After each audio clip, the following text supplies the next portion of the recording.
Cool. So yeah, memory mats. I'm going to talk about tips and tricks for managing mice and roof rats. So to start off, I'm going to talk about some inspection tips, then exclusion tips, then rodent control tips, and at the end some Q&A. I got a lot of slides, so I'm going to kind of move quickly through these. I got a lot of content, so strap in. So when you're inspecting, really want to look for pathways and entry points, especially for roof rats. So rodents tend to follow existing pathways. These can be hidden under shelving, other features in buildings, like cracked flooring, exposed expansion joints, behind food items, especially behind clutter and overstocked rooms, holes and hollow walls. Look for warmth and cover. So mice especially want to be in warm areas, so like frozen food aisles in the refrigerators or soda machines, compressors, sometimes hidden areas, and they don't like large open areas, especially when it's clean and paved. So some tools to use for inspecting, really all you need is a flashlight and a notepad, but here's some other tools that you may find helpful. The fit tools you can get through Excluder, which I'll talk about in a little bit. An endoscope, you can get these pretty cheap off Amazon now. There's a one here in the picture with the kind of coiled up cord there. Pole camera or selfie stick. This selfie stick here is one I use a lot because you can use it as a tripod too if you want to take remote pictures or videos. You get a little Bluetooth remote for it. It's great for looking up high into ceilings. You can put like a broom up there to move the ceiling tile and stick the selfie stick up there in the ceiling to get nice video or pictures up there without having to climb on a ladder. Binoculars are a great tool, especially outside, to find those areas where they're coming in up high in a building. And then inspection mirror. A lot of people don't carry these anymore, but really good tool to have. And then thermal imaging cameras. You can get these pretty cheap now, a couple $100. For one that just attaches to your phone. And those are very handy to find warm spots and cold spots and things, especially when it gets cooler out this winter. They work a lot better.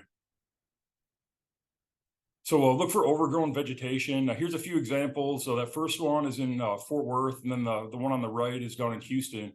So these are some areas that they're battling roof rats. So that first one, the trees were providing access to the roof, and then there were a lot of holes and gaps and things up there where the roof rats were getting in. And then the one on the right, this was a retail store down in Houston, like a strip mall. There was a couple dozen roof rats living in the vegetation. The vegetation actually grew into the building. So there were bushes and branches and things inside there. It's a riser room on the other side of that door there. And it's a great place to hide holes and gaps and things, especially as the brush grows over time. It can expand those gaps. So here's another one. This was in Palestine, the one on the left, where they had finally cleared out the vegetation. They had a bunch of roof rats in this store, but the gap there was probably almost an inch wide once they cleared it out. And then, also look for, obvious things like door sweeps that are missing parts of it, or gaps in pipe chases. So in general, you want to look for a 6 millimeter gap or 10 millimeter diameter hole, or 12 millimeter for rat, or 20 millimeter diameter hole. I use the millimeters for this just because it's quicker to write down the numbers as I'm going versus having to do like 1/4 inch, 5/16, stuff like that. It's just quicker for me to do that. You can also use the fry tool, which makes it even quicker. So gaps in the double doors, so that's a really common thing. People will, hit their shoe on it or whatever and kind of wear it out. So a really common mouse entry point. A lot of times they'll have like pumpkins or herbs or firewood, soil and stuff like right outside those doors. So great mouse harborage, and they can run right in. So here's that the fit tool or fry tool. So there's some different things it can do, like identify bite marks, droppings, measuring gaps. A very handy tool. It's a good giveaway for meetings and things when you do rodent training. And there's a link on here as well. So trash compactors, a lot of times those rubber seals aren't that good. So rodents can get in and out of the compactor really easy and get food. They may not be able to get in the building there, but they're still in an area where there may be open doors and other entry points where they're getting food and water in the area. Also, sometimes you'll see like a shipping container or something attached to the building. Those added on later where they may not have sealed it very well. This one in this picture, this was in Portland, Oregon, where there were bunch of rodents living inside that container, and that foam in there was kind of getting gnawed out, and there were different layers and a lot of moisture and stuff, so really easy for them to get in and out. So there's some gaps and things here too. Sometimes they may be up high, a little harder to see. So that one, had a lot of vegetation, may have not been an entry point, but still good to seal it up anyway. So also, whenever you see these access panels in strip malls, it's a great place to put traps and bait stations. A lot of times there'll be rodents going up there, and you can put one up there, leave it for a few months, check on it later. And it's a great way to supplement the control in a strip mall. then this other one, this is another riser room up high. This was in New Orleans, where there's a huge gap up there where the rodents were going in and out. So sometimes they're really obvious holes, not real common, but sometimes you'll see stuff like that. Dock levelers and things, that's a really common entry point. They'll live underneath it sometimes as well because there's spilled dog food and other stuff.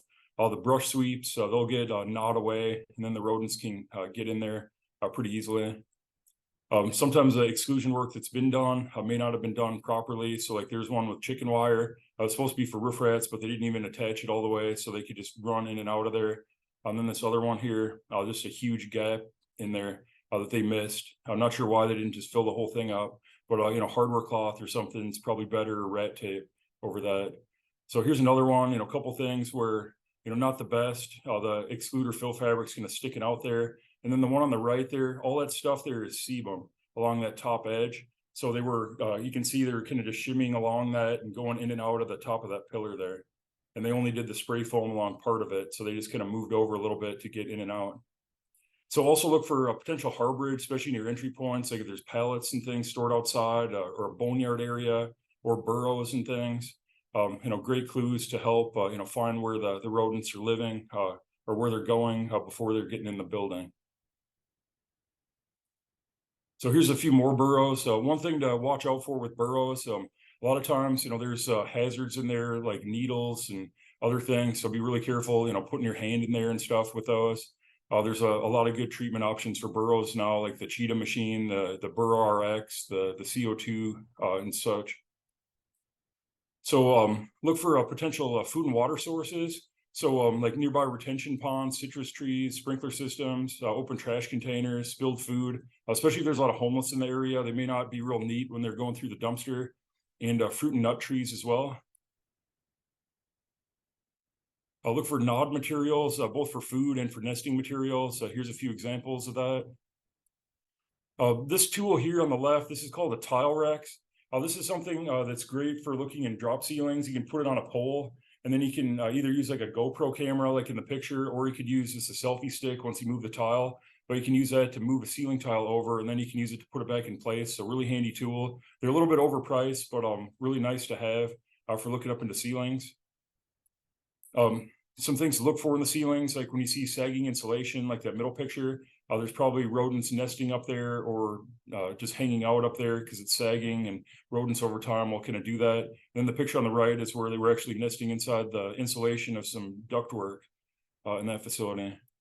So this was under shelving in a store down in Houston. You can see in this water bottle, they were actually gnawing through there, and that's their water sources. So there were dozens of empty water bottles down there. And then over to the right a little bit, just tons and tons of droppings. And this one, you can kind of smell it in there, but until we opened up all the shelves, like didn't realize the extent of the rodent issue at this place. I'll look for tracks, especially for roof rats. You may not see a lot of other clues. So sometimes, tracks are a great clue to where they're at. You can dust off the tracks, lightly dust it with talcum powder to see, if there's new tracks in the area, but a great clue to look for roof rats. So sebum or rub marks, here's a few that are very extensive, just so you can clearly see what it is. One on the left there, these have a bunch of boxes stacked up there. This was in Frisco, I believe. And that pole there, it's just totally covered in sebum. And they were just going up and down into the ceiling there, coming down, getting food, and then going back up. That middle one is in Mobile, Alabama, where it's in like a distribution center. And there's just rub marks everywhere in this place. And those are great places to put snap traps as well, like where you're seeing all that sebum, because the rodents are already comfortable running there. And then this other one on the right, or the second from the right, that's that store that had all the droppings and water bottles. They actually shut the store down and they pulled the shelves away from the wall, and that's the sebum that was found on the backside. It was just nasty there. And then that last picture, that was they gnawed through there to get to a water source on the other side of that sheetrock. So a UV light is a great tool too, especially for mice. So here's some Ethernet cables that had mouse urine on it. I use a flashlight called the UV Beast 365 nanometer. It has 3 batteries, 18650s, I think. And a great tool, really lights up mouse urine. So here's another one. Really don't need to see the UV, but you can really see how it shows up more with that. And if you ever use the Lumitrack like Detex baits, it'll make it even fluoresce more. So if you're using that as part of your program, then you'll really be able to see the urine really well. So here's another one. You can see, how much urine's actually in there. Really shows up with the UV. So a selfie stick is also great for looking behind pegboard on retail stores. If you can pop the top piece off and look down in there. And then as you go around, you want to map out everything. So this is just an example of a hand-drawn map I did. And then this was one I went to where I was there for 3 days. The store was shut down. And this is the map I made afterwards for my assessment. So I mapped out, where all the mice were that we found after the first night of trapping. So a lot of mice there. This was a hotspot. It was on the second floor. All these, the black square on there are concrete pillars. This was in a skyscraper in a downtown area. And the mice were actually climbing up and down through the pillars to get through up and down in the store. And we ended up getting rid of the issue, but it took quite a bit of effort for that. So, but really handy to have these maps and things to see, where the mice are, where you need to seal things. The red squares on there are all the places that we did exclusion work. That was electrical going into sheetrock, and mice were nesting in a lot of those. So we filled up all of those. And then the orange were basically everywhere they needed to repair the door sweep. So there's a lot of work that needed to be done at this place. So in summary, overgrown vegetation is a great clue, gaps and holes, and then potential food, water, and harborage areas. So for clues, you want to look for gnawed materials, droppings, urine, tracks, and rub marks. And then actions you want to take, you want to map the activity, map where the temporary devices are, and then make sure there's enough follow-up visits. So exclusion is really the key for long-term rodent elimination. So door sweeps, sealing up holes and gaps, and then some larger repairs. So here's a couple examples in the picture.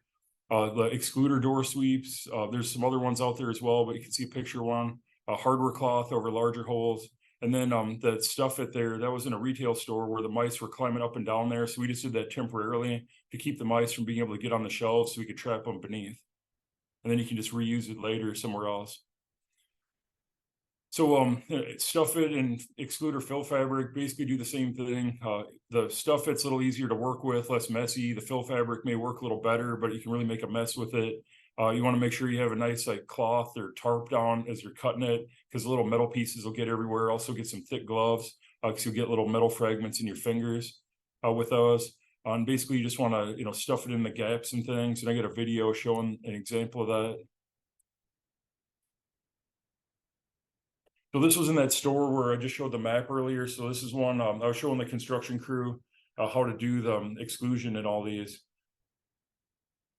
And they were nesting in these areas, so we tried to do something where we could just reduce the amount of mice in there. And we applied that cytopaste inside each one of these voids prior to sealing it up. So that's a new bait through Target Specialty Products. That's a paste bait you apply with a caulk gun. And it's labeled for crack and crevice applications. So basically it's an electrical screwdriver. So there's, no shock risk with it, because you never know when you're around electrical, but just kind of clear it out and fill it up with fabric in there.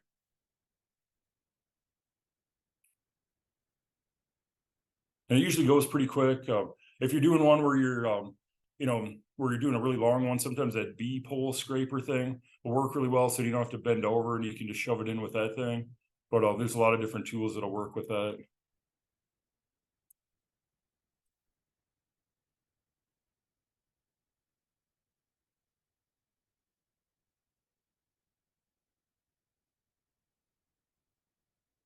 So with door sweeps, a great thing to have. A lot of times, if it's going to take a little while to get the door sweep repaired, you want to get some equipment out in the area to try to catch whatever's coming in and out.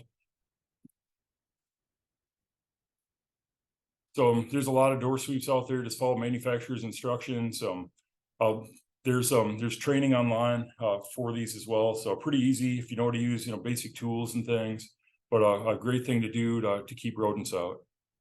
So larger holes, hardware cloth is usually the easiest way to go. There's the rat tape and other stuff as well, but you want to make sure it's at least 19 gauge for rats or 23 gauge for mice, and usually 1/4 inch is fine. If you need to get fancy, there's some stainless steel hardware cloth as well, but it's very expensive, but it'll hold up a lot better over time. So here's a couple examples of hardware cloth. This is one where we did some sealant along the edges just to hold it in place a little better. And then here's another one. I really just want to keep it tight over there. Washers and screws like tap cons or something, it's, usually the way to go to get it on there real nice. And so sometimes, we'll see exclusion work that's not done properly. This one was in Longview, Texas, and the roof rats were just pushing up the hardware cloth and running in and out of these areas because they didn't secure it well enough on there. So key takeaways for exclusion: look for gaps. So 6mm for mouse, 12mm for rat, or 10mm hole for a mouse, or 20mm hole for rat, and make sure that you have a tight fit around any exclusion work. So let's talk about some rodent control tactics. So we'll talk about some trapping and bait stations. Oh, and there are some dead rodent pictures here. So I want to talk a little bit about multiple catch traps. It's kind of the foundation of most rodent programs for commercial. So they work great for mice, not so much for rats. We will catch juveniles once in a while in there, but really just keep them clean and maintained. One thing to keep in mind is a lot of times if you have roof rats and all you have is tin cats or something around, like really you should have some roof rat equipment there as well to make sure that you can catch those as they're coming in too. So we're finding too that sometimes the wind-up traps actually are catching mice better in certain areas. It's like they were used to the tin cat style for so long. Sometimes putting out some wind-up traps in areas that you're getting mice, you'll actually catch more there versus the tin cat style. So something to think about. That mouse masker trap is my favorite wind-up, but I don't think they make those anymore. I still have a few, and I try to collect them whenever I find them at places that we take over. But really good trap. You can still get the catch-all, and then the quick catch. And then there's the protectors and things as well. But this one I wanted to show because there's roof rat droppings, near the trap protector. So, probably should have a roof rat device there instead. So snap traps, there's a bunch of different ones out there. Here's a few examples.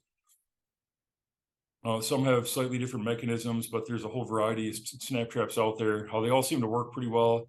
But there's sometimes you want to use one type versus another depending on what you're doing. So both are good, the wood and the plastic. Sometimes the plastic are a lot easier to set, but the wood ones may be more effective in certain areas. And they have a lot more spring tension on them as well. So if you have the really big, tough rodents, you usually want to use the wood ones. So it's more important the quantity and good trap placement versus the type of traps.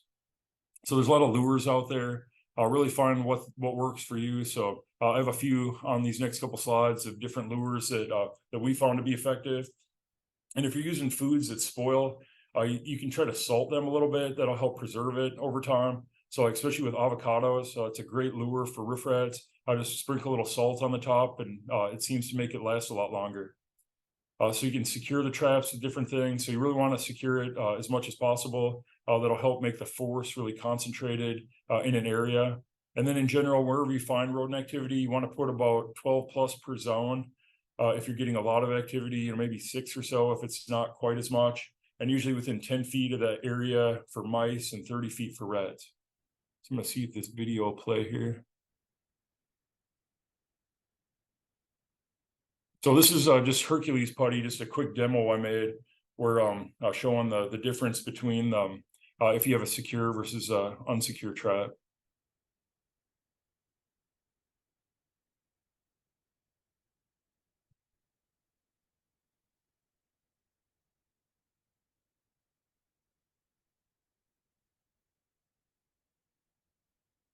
So if you have them secured, it really gets all that force right onto the rodent. But then if they're not secure, you're wasting a lot of that force as it's getting the momentum to spin around.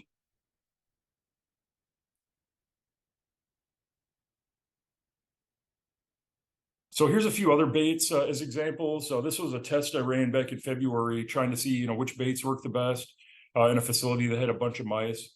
So this one, it was the cinnamon toast crunch spread, the butterscotch chips, the Pro Pest lures, and the sweetened condensed milk in the bottom.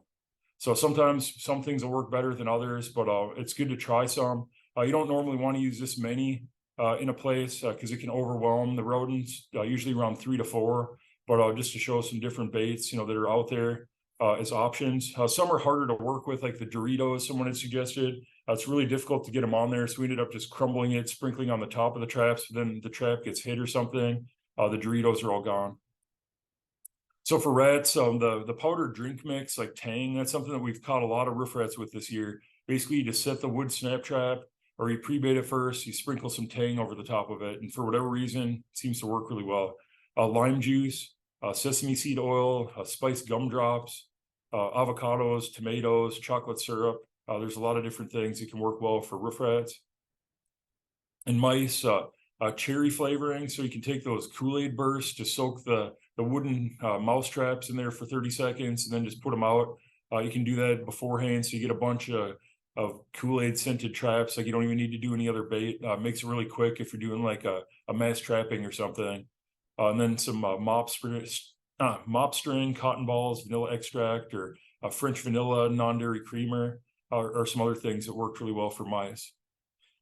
So when you're putting out mouse traps, you want to make sure that there's some sort of a forced runway in place as much as possible. So like a box or a board or something, just to help guide the rodents to the devices. So here's a few examples of some things. You can even put like a glue board on top of like a little peat or something, and sometimes they'll catch them on the glue board instead of inside the little peat. So if you have a hole in the wall, I'll put a box out and then put traps on both sides. So then when the mouse runs out, it's going to have to get caught one way or the other. You can also hide them inside crates and things to keep the traps from getting tripped, especially in grocery stores, retail stores, things like that. So this one, they were having trouble catching the rodents. This is in between pallets, and they just couldn't figure out why. I probably can tell why it didn't work, but put out trail camera to see what was going on. And here you can see the mice are just on the sides. They're never going to the equipment. So basically you want to get the traps where the mice are going and where they're going to get caught. So here's a few other examples of ones to use for catching the rodents. So putting out different types of boxes and stations, or putting out a glue board on top of a little peat. These are great ways to catch mice in these types of facilities. So the trap right tunnels are a great tool as well. Those plastic snap traps, like the Snappy E's and stuff, they're quite a bit easier to set inside those versus the wood ones, but they both work really well. Inside there, you can see a couple examples there. You do want to make sure to secure the traps inside there. It makes it work a lot better, and then you're not going to have the rodent hanging out quite as much. So the D-Tex with Lumitrack is a great tool to use too, to help figure out where they're going. It's not a poison, so you can just secure these anywhere. Sometimes I'll even take a cotton ball, wipe up some mouse urine with it, and put it on there with the wire, and then put those out to try to draw them in a little quicker. And you can see the scattered bait or the urine and droppings with a black light when you come back. So a couple tips on snap traps. So if you use the Jaws traps, you have this Jaws Depot. That's a great thing to use to if you got to put them on like a shelf or somewhere where someone might get their fingers. So it makes it a little safer to use. The claw trap has a metal mechanism that's supposed to be more durable. Still not sure about that, because we're having some where the little plastic piece that holds the metal in place pops off after a couple months. So, something we're still looking at. And then with the wood rat traps, file down the back of the trigger where it hits the little fake cheese on there, and that can make it so you can get a much more like a hair trigger on there, and it can make it work better and a little easier to set. And you just take like sandpaper or a knife blade or something, just file it down a little bit, rough up the edge. So depending on how the rodent's running, it may get caught in different ways. A lot of times you'll hear, you got to put it this way or whatever, but really rodents will a lot of times just get caught in the station regardless, just if they're running over it. So here's a few examples, like, running sideways or getting its head caught or getting its back legs caught. Like a lot of times they'll get caught, whichever way. So trap boxes can be very handy for in open areas. So here's a few different ones. You can see this this one in the center top there, the VM one. I think it's called the mouse interceptor box, but that one works really well for catching mice. And it has those little zip tie things in there you poke through, and then you can see if it trips without having to open it. So really handy. And then there's some other stations there as well. You can see. So another thing that can work well is painting the traps to blend in with the decor. So it doesn't seem to really deter the rodents as long as you give it like a day or two to let the fumes evaporate, but it can help hide the traps so they're less obvious to the rodents. So something to think about. Just make sure check with the client first, they're all right with it. But if you get a color that's similar to what they have on their racking or wherever you got to put them out, it could be great for helping catch those that they can see the traps and they're avoiding it. It may make it a little more stealthy for them. So here's a few things what not to do. Don't load up so much bait that it's like covering the whole thing, or don't use rodenticide to bait the snap trap, or yeah, like the duct tape on there. Not sure how well those will catch something. And then putting I think the technician didn't know how to use this trap, so that's why they kind of set it like that, because they hadn't used the one with the little metal thing on there before. Also, this is one place I visited where a lot of the traps didn't have bait on it. So it's like it's important to have bait on the snap traps to catch the mice a lot of the time. And glue boards are a great tool for both rats and mice. They seem to work better for mice, and they're great to use in conjunction with snap traps and rodenticides, especially with rodenticides, because then you're controlling the perish points. Then you know the rodents are probably going to die on a glue board versus in a hard to reach area. Also can help monitor insects. Sometimes food baits will help improve catches. I know they say a lot of times it's supposed to be just, to catch them like in a runway, but it seems that, sometimes I'll try to eat it and they just get stuck on the glue board. So, sometimes it may make sense to put bait on the glue boards. And the plastic trays, like the one in the upper right, those have a, much better holding power than some of the cardboard ones. And sometimes when you have them inside like a tin can or something, makes it easier to change it out. Then you don't have to worry about a mouse jumping out when you check it. And with roof rats, though, it's great at giving them like a free haircut. Like you'll see a lot of times where they'll pull debris on there, or there'll be some fur on there where they were able to get themselves off of the glue board. So here's a couple more pictures of glue boards. And one thing to think about, especially when you're using like the big ones, like the 24 GRBs, is each one of those is, a couple dollars plus a piece. So you can get a lot of snap traps for the cost of a few glue boards like that. So, it may make sense to use more snaps because you can reuse them. And, unless you're selling them to the client, of course, but those are, they can really add up if you're using a lot of glue boards. So truss traps, this is something I borrowed from Bobby Corrigan's presentation. That's something I've been trying lately. So basically you put near where the rodents are, you put a bunch of unset baited traps, and then you set some traps right away, but you put them a little further away from activity. And this is a way to not have to pre-bait. And so something to think about when you're dealing with some roof rats where they want them gone sooner. And it seems to work pretty well, but I'll still do more research on that. So ambush boxes, they're also known as nest boxes sometimes. So it's basically the same thing. It's just a box where you get rodents to go inside it. And the nest boxes are like a wood box where once the rodents are in, you close the doors on it and then you euthanize them with CO2 or something. And an ambush box has like snap traps or rodenticide and things inside it to kill the rodents. So you leave them unset. And then once they're in there, or once you see them going in and out, then you set the traps. And it makes it help catch the trap shy rodents.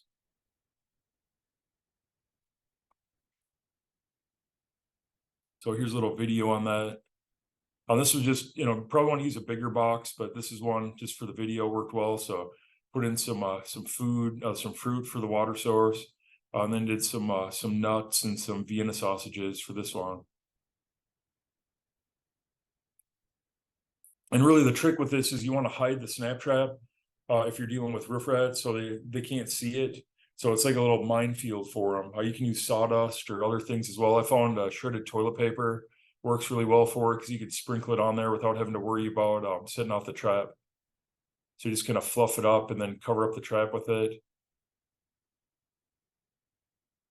And then you put it somewhere, and then when you come back, you see the rodents have been going in and out of it. Then you try to, replenish the food as needed, then set the trap and then sprinkle the toilet paper back on top of it to hide it. And then you can put those out in different areas, and it works great for catching the trap shy rodents.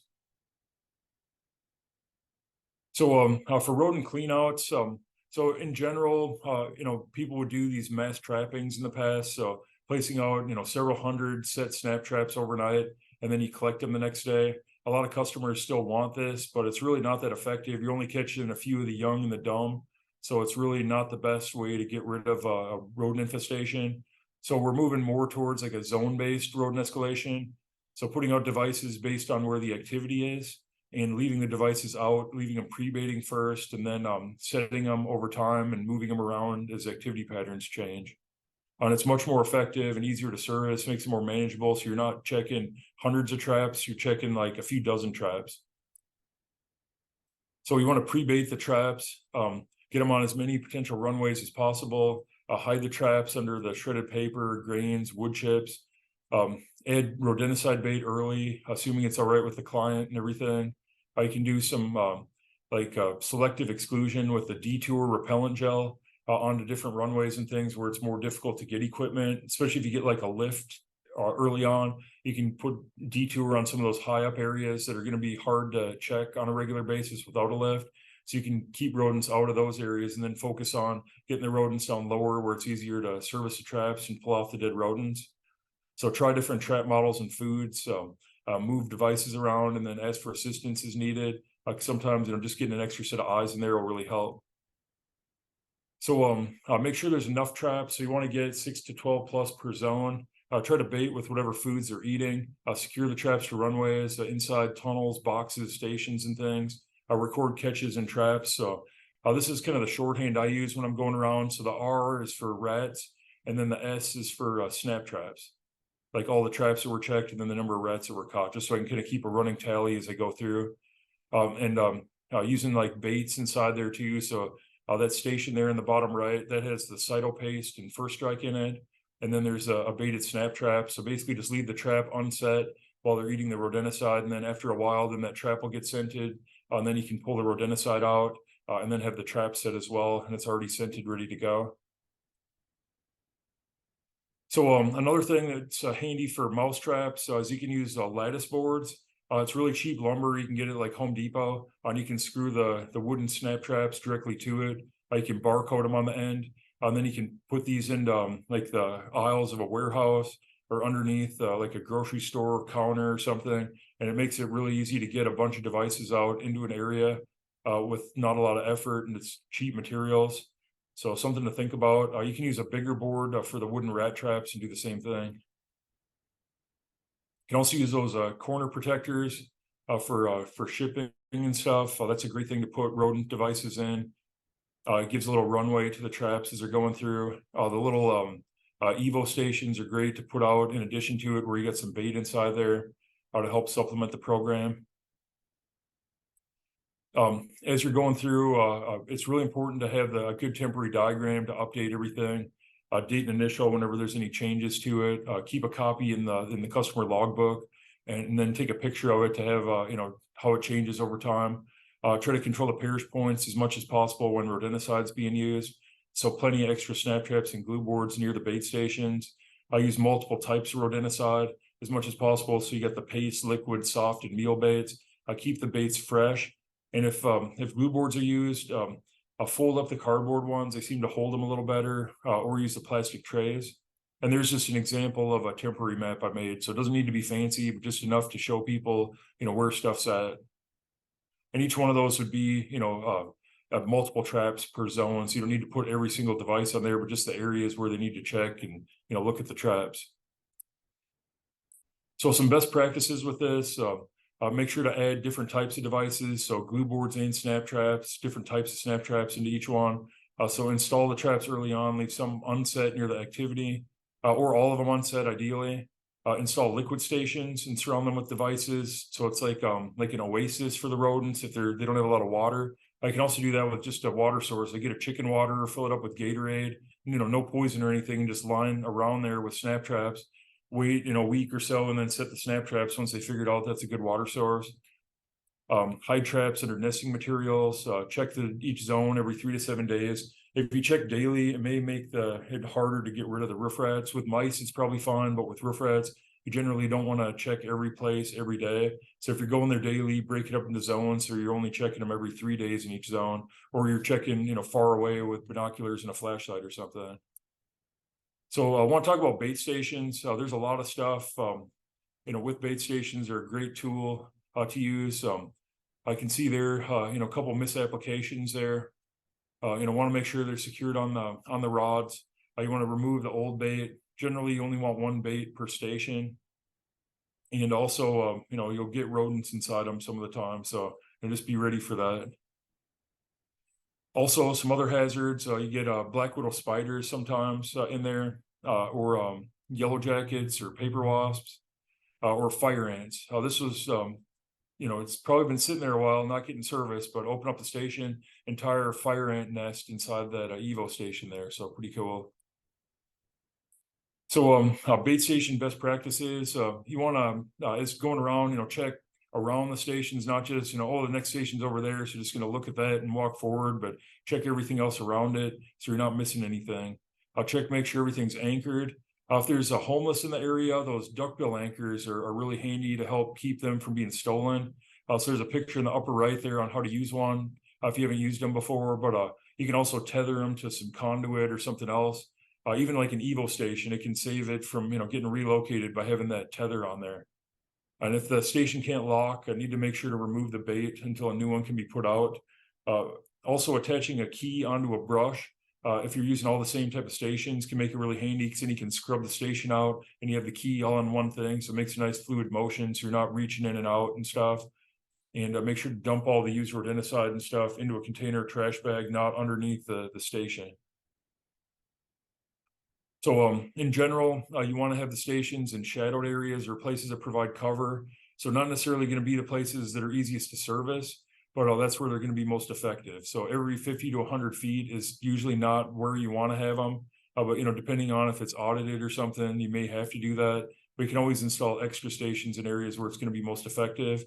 You don't want to install bait stations too close to doorways on the outside because the rodent can be inside the station and then the door's left open for a while, then the rodent can just run right in. So usually, 10 feet or more away from a doorway is a good rule of thumb for that. And, even if they eat the bait, they're still going to be alive for, 3 days plus after they get inside the building. So, definitely don't want one right next to the door unless it's like a snap trap station. I don't install under downspouts. I see that a lot. And then they get filled with water and the bait will rot. Secure multiple means if necessary.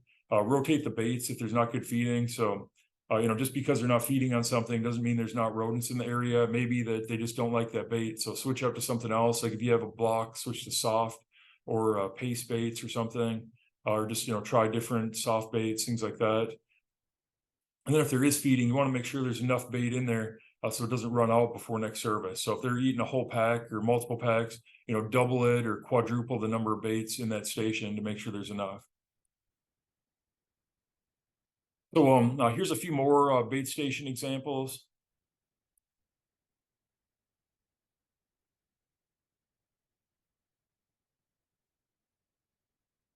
I'm going to skip that. I don't want to run out of time here.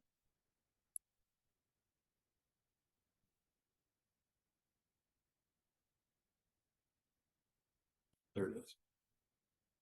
So liquid stations, this is a great tool for riffrats especially. So here's some different things. It can be some tips on that. Those top loader stations are probably the most commonly used ones, but you can use other things as well. Like there's the chicken waters or chicken feeders, or the pet water bottles. Those can work really well. The 32 ounce are nice just because that's one packet of Liquitox per bottle. So it makes it really handy to use. But if you do use those, you got to make sure they're in inaccessible areas or make some sort of tamper resistant station for it. So the public and animals other than rodents can't get to it.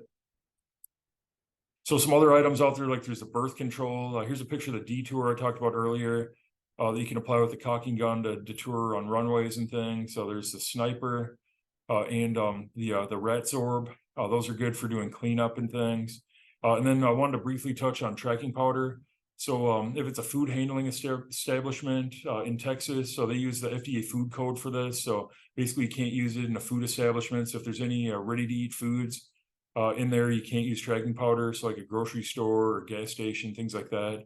But there are some limited uses in non-food facilities where it can be really handy. So just make sure, follow the label and don't use it in a food handling establishment.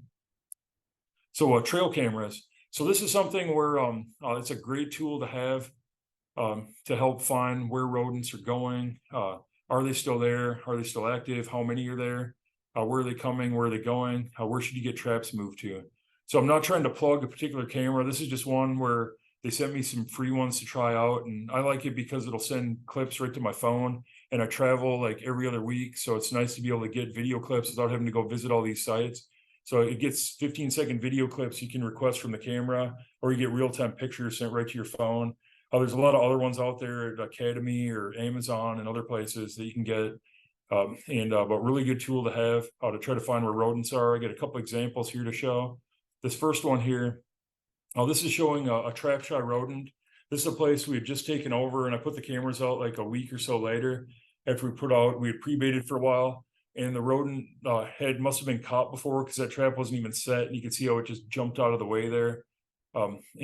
Just very scared it was going to get snapped, but it really wanted that food on there.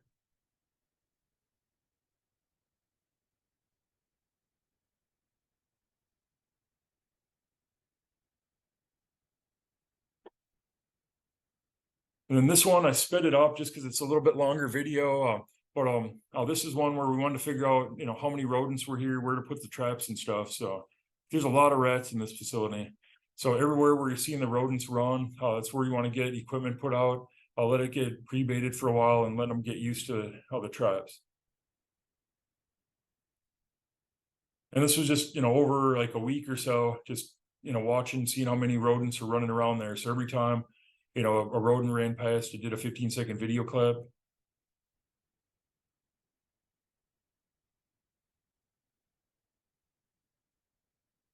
They're just running all over the place. Can see how agile they are. Even in real time, they're moving pretty quickly sometimes with this. But they're nesting up in the top of that block wall on the right. And then they're coming down to forage in a lot of these different areas down here.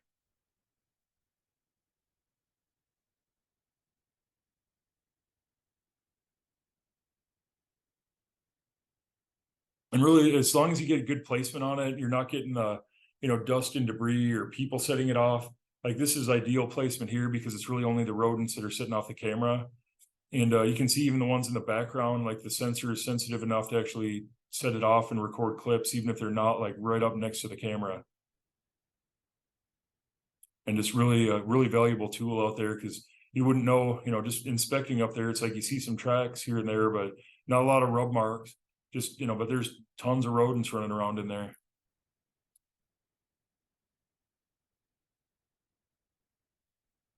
I'm gonna skip to the end here a little bit.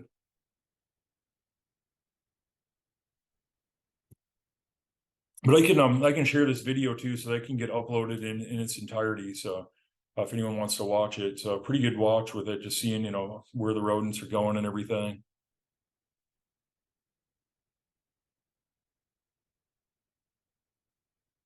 A lot of times you'll hear like, oh, they can't get up to this area or they don't do that. And then you get a camera out and you see they do that. It's really good to see.